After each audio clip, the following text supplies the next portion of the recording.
87,997 है और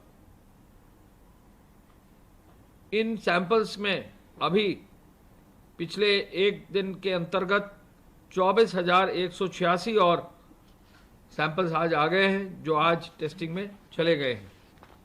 जो सैंपल्स टेस्ट हुए हैं उसके अनुसार कुल मिलाकर जो पर्सन्स टेस्टेड है केजीएमयू द्वारा 1,35,000 टेस्ट किए गए हैं।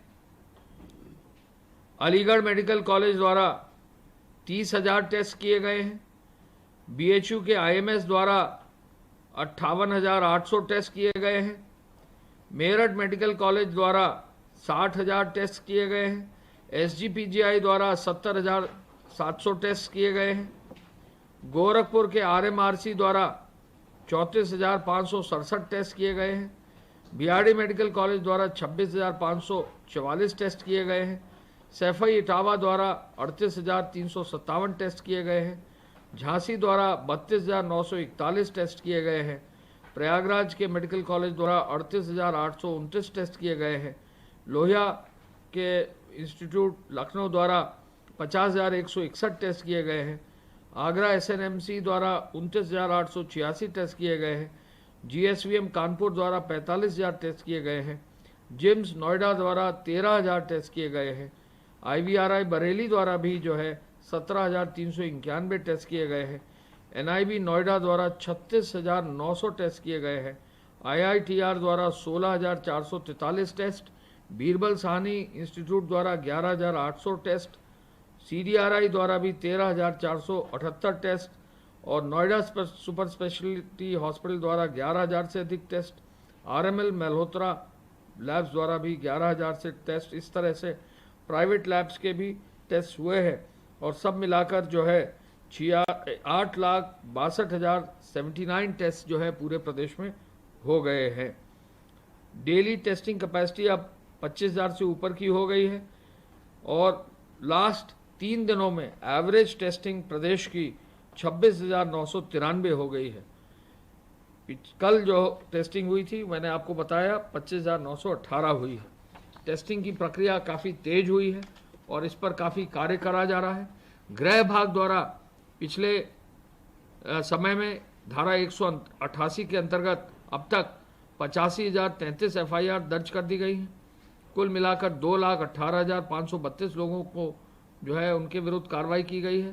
प्रदेश में अब तक 61,000 वाहन सीज करके 40 करोड़ 11 लाख रुपया जो है कैश अब तक जुर्माने के रूप में जमा किया गया। 40 करोड़ 11 लाख। आवश्यक वस्तुओं हेतु अब तक 3,20,000 वाहनों को परमिट दिया गया है। 733 एफआईआर दर्ज करके 996 लोग नामजद किए गए हैं और 341 लोग कालाबाजारी और जमाखोरी में पकड़े गए हैं। फेक न्यूज़ के 1698 मामले संज्ञानित करते हुए पिछले 24 घंटे में 12 मामले संज्ञानित हुए हैं, जिसमें 7 ट्विटर और 5 फेसबुक के मामले हैं। अब तक ट्विटर के 151, फेसबुक के 114, टिकटॉक जो अब बैन हो गया उसके 60, व्हाट्सएप के 1, कुल 326 मामले जो है इस तरह के हैं जिनको ब्लॉक किया गया है और अभी तक 50 एफआईआर फेक न्यूज़ की विभिन्न जनपदों में जारी की गई है। हॉटस्पॉट्स के एरियाज में 2,915 हॉटस्पॉट्स में 803 थाने हैं। 8,32,159 मकान उनमें निहित हैं। 48 लाख से अधिक लोग चिन्हित किए गए हैं। इनमें हॉटस्पॉट के एरिया में 8,628 लोग निवास कर रहे हैं, पॉजिटिव लोग निवास करते थे। इंडस्ट्रियल क्वारंटाइन के लिए लोगों की संख्या, इंस्टीट्यूशनल क्वारंटाइन के लिए लोगों की संख्या अब 9,754 हो गई है। हम ये भी बताना चाहेंगे कि अब तक कुल हॉटस्पॉट के क्षेत्रों में 4,588 doorstep delivery milk booth van, फल सब्जी की 6,570 और प्रोविजन स्टोर की 5,458 वैन्स जा रही हैं और प्रोविजन स्टोर की डिलीवरी से 6,515 डिलीवरी की व्यवस्था की जा रही है। कुल अब 35 केवल जो है सामुदायिक किचन चल रहे हैं और इनके माध्यम से हॉटपॉट्स के एरियाज में भोजन की सामग्री भी उपलब्ध कराई जा रही है। अब जो प्रदेश में प्रोग्रेस आई है 1,000 रुपया देने की, नगरीय श्रमिकों को, निर्माण श्रमिकों को, ग्रामीण श्रमिकों को, अब यह संख्या 33.79 लाख होते हुए 337.90 करोड़ का भुगतान कर दिया गया है। राजस्व विभाग द्वारा जो 1070 का टोल फ्री नंबर है उसमें अब 1,17,674 कॉल्स में 1,16,037 कॉल्स जो है आई हैं।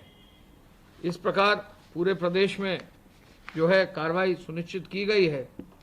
मैं पुनः ये कहना चाहूँगा कि जो 188 के अंतर्गत मास्क पहनने की व्यवस्था है उसमें 188 पे कार्रवाई पर बल दिया जा रहा है। मास्क यदि लोग नहीं पहनेंगे तो उस पर कार्रवाई होगी और इस पर ये सबकी बेहतरी के लिए है, आम आदमी की अपनी बेहतरी के लिए है, उनके परिवार की बेहतरी के लिए है, वो कार्यालय में जहाँ जाते हैं सबकी बेहतरी के लिए है। हम ये भी बताना चाहेंगे कि अब 10,772 पब्लिक एड्रेस सिस्टम जो है लगाए गए हैं और इसमें 2,355 जगहों पर ये व्यवस्था की गई है। अब तक 18,024 कैदी छोड़े गए हैं और 53 अस्थायी जेलें स्थापित हैं। 769 जुवेनाइल बोर्ड के अंतर्गत जो बच्चे आते हैं उनको छोड़ा गया है। अब ये भी आपको बता दें कि अब जो बसेस का जो संचालन है, कल बम बनाता था, 15 जिंदा बम मिले हैं और इस तरह की इस भारी विस्फोटक वहां रखा गया था और वो इतना शक्तिशाली हो सकता था।